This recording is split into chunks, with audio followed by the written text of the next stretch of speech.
Hi hello welcome back to our channel. నేను మీ సాజన. ఈ రోజు మన రెసిపీ వచ్చేసి గ్రీన్ చికెన్ అన్నమాట. చాలా అంటే చాలా బాగుంటుంది. హోటల్ స్టైల్లో ఇంట్లోనే ఈజీగా చేసుకునే ఈ గ్రీన్ చికెన్ అయితే అరబ్ కంట్రీలో బాగా ఫేమస్. మసాలా అయితే దీనికోసం ప్రిపేర్ చేసి అయితే చేస్తామన్నమాట. చాలా బాగుంటుంది టేస్ట్ అయితే. ఒకసారి మీరు ప్రిపేర్ చేయండి. ఇంకా లేట్ ఎందుకు, రెసిపీలోకి అయితే వెళ్ళిపోదాం. ముందుగా అయితే బౌల్లోకి అయితే 1-2 సార్లు వాష్ చేసుకున్న చికెన్ అయితే తీసుకోవాలి. ఇక్కడ నేను బోన్లెస్ చికెన్ తీసుకున్నాను. మీకు నచ్చితే బోన్తో ఉన్న చికెన్ అయినా తీసుకోవచ్చు. అందులోనే 1 స్పూన్ దాకా సాల్ట్, 1 స్పూన్ దాకా మిరియాల పొడి వేసేసుకొని అలానే హాఫ్ చెక్క దాకా అయితే నిమ్మకాయ పిండేసుకోవాలి. ఇక్కడ నేను 1/2 kg చికెన్ తీసుకున్నాను కాబట్టి నాకు 1/2 చెక్క సరిపోయింది. మీరు కేజీ తీసుకుంటే డబల్ చేసుకోండి. ఆ తర్వాత అలానే 1 స్పూన్ దాకా పెరుగు కూడా వేసుకొని మంచిగా అయితే కలిపేసుకోవాలి. అంటే మ్యారినేషన్ కోసం అన్నమాట. ఇలా బాగా కలిపేసుకున్న తర్వాత అయితే మినిమం ఒక అరగంట పాటు నానబెట్టుకుంటే బాగుంటుంది. లేదు అని అంటే ఒక 10 minutes అయినా పెట్టుకోండి. ఆ తర్వాత అయితే మిక్సీ జార్లోకి అయితే ఒక 10 దాకా జీడిపప్పు పలుకులను తీసుకొని అలానే 1 స్పూన్ దాకా పుచ్చగింజలు కూడా వేసుకొని అలానే 1 గుప్పెడు పుదీనా ఆకులు అలానే 1 గుప్పెడు కొత్తిమీర ఆకులు కూడా వేసేసుకొని మీ కారానికి తగ్గట్టు అయితే ఇక్కడ పచ్చిమిర్చి వేసుకోవాలండి. ఇందులో మనము అంటే కారం పొడి వాడమన్నమాట. ఇంకా అందుకని పచ్చిమిర్చి మీ కారానికి తగ్గట్టు ఇక్కడే వేసేసుకోవాలి.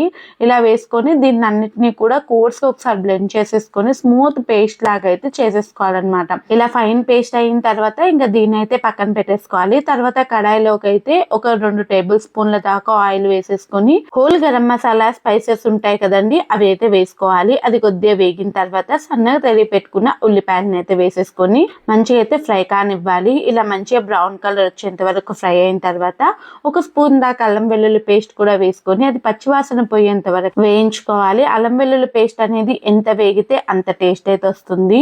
ఇంకా అందులోనే అయితే కరివేపాకు కూడా వేసుకొని మంచిగా అయితే ఫ్రై చేసుకోవాలి. ఈ ఉల్లిపాయలు అన్నీ కూడా ఫ్రై అయిపోయాయి అనుకునేటప్పుడు మనం మ్యారినేషన్ చేసుకున్నాం కదా చికెన్, అదైతే ఇందులో వేసుకొని ఒకసారి బాగా కలిపేసుకోవాలి. ఆ ఉల్లిపాయలు ఆయిల్ అన్నీ వేసాం కదా, అవన్నీ ముక్కలకు పట్టేంతలాగా కలిపేసుకోవాలన్నమాట.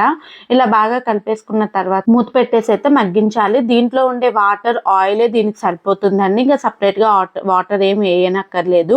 ఇలా మొత్తం దగ్గరకు వచ్చేసిన తర్వాత మనం ప్రిపేర్ చేసి పెట్టుకున్నాం కదా మసాలా పేస్ట్, అదైతే ఇందులో వేసేసుకొని ఆ మిక్సీ జార్లో కూడా కొద్దిగా వాటర్ వేసుకొని అది కూడా ఇందులో వేసేసుకొని మంచిగా ఒకసారి కలిపేసుకోవాలి. ఇలా బాగా కలిపేసుకున్న తర్వాత అయితే మూత పెట్టేసుకొని మొత్తం ఆయిల్ అంతా కూడా దీనికి పైకి తేలేంత వరకు అయితే మంచిగా ఫ్రై చేసుకోవాలి. ఇలా ఆయిల్ పైకి తేలుతుంది అని అనుకునేటప్పుడు అయితే ఇందులో మనము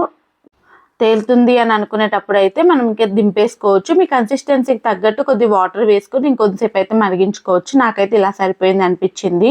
లాస్ట్లో కొత్తిమీర వేసుకొని దించేసుకొని సర్వ్ చేసుకున్నామంటే మన గ్రీన్ చికెన్ అయితే రెడీ అయిపోతుంది అనమాట. చాలా అంటే చాలా బాగుంటుంది. ఇది ఓన్లీ రైస్లోకే కాకుండా చపాతీలోకి బగారా రైస్లో కూడా చాలా బాగుంటుందండి. ఒకసారి మీరు ట్రై చేయండి. ఒక్కసారి చేసుకున్నారంటే పదే పదే చేసుకోవాలనిపిస్తుంది గ్రీన్ చికెన్ అయితే. నాకైతే అంత బాగా నచ్చింది. ముక్క కూడా మంచిగా ఉడికిందనమాట. ఒకసారి మీరు ట్రై చేయండి. చూసారు కదా, చాలా simple and easy green chicken అయితే ఇంట్లో ఇలా ప్రిపేర్ చేసేసుకోవచ్చు. ఇంట్లో కూడా ఈ రెసిపీని ట్రై చేయండి. ఎలా వచ్చిందో నాకు కామెంట్ చేయండి. మీకు ఇంకేమైనా రెసిపీస్ కావాలి అని అంటే కామెంట్ చేయండి. అలానే ఈ వీడియో నచ్చితే లైక్ చేసి మీ ఫ్రెండ్స్ అండ్ రిలేటివ్స్కి షేర్ చేయండి. అలానే ఇంకో వీడియోతో ఇంకో రెసిపీతో నేను మీ ముందుంటాను. Signing of.